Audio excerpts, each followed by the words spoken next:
چهارشنبه رزمنده معروف MMI از ولایت مختار کوهستان بدخشان که چند سخن فکری نوکرده به زبان آورده او بحث‌های گرمی را بپا کرد، همچون رمز آشتی در صحیفه‌اش در فیسبوک عکس خود را با پرچم دولتی تاجیکستان در سر کتفانش نشر کرد. چهارشنبه از همه طرف‌های بحث دعوت کرد بیایید با همین عکس به همه این اختلاف نظرهای بی‌معنی و سخنان نالازم در حق یکدیگر با این همه جدایی کردنی ها به منطقه ها و شهرها نقطه گذاریم. چهارشنبه در ادامه نوشت که با این عمل من نشان دادم که وطن عمومیمان را دوست می‌دارم. او افزود ما همه فرزندان یک کشوریم و دشمنان هر قدر برای جدا کردن و کاشتن تخم دشمنی در بین ما تلاش کنند هم ما همیشه متحد و برادر باقی میمانیم. بسیاری ها از این عمل چهارشنبه و دست آشتی دراز کردن او پشتیبانی کرده این اقدام او را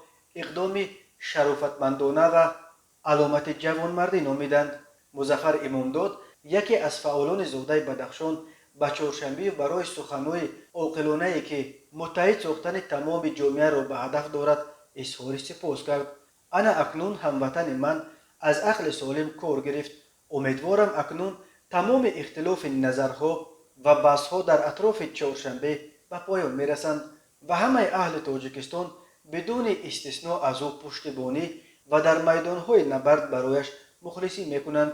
او با افتخار پرچم کشور ما را بلند خواهد برداشت، نوشته است مظفر امامداد. ژورنالیست تاجیک نیلوفر عزیز نوشته است چهارشنبه جان تازه از عقل و خیرت کار گرفته، کامگاری یارت باد فرزند تاجیکستان.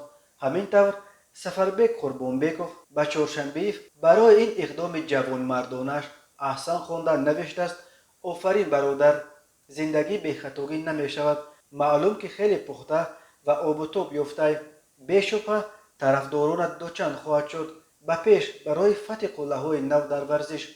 اداره پایگاه خبری بامداد به خاطر آنه که به آتش بحث‌های به تعبیر خود چهارشنبه بی‌معنی و نالازم دیگر باره روغن نریزد، از یادآوری تفصیلات بحث خودداری میکند.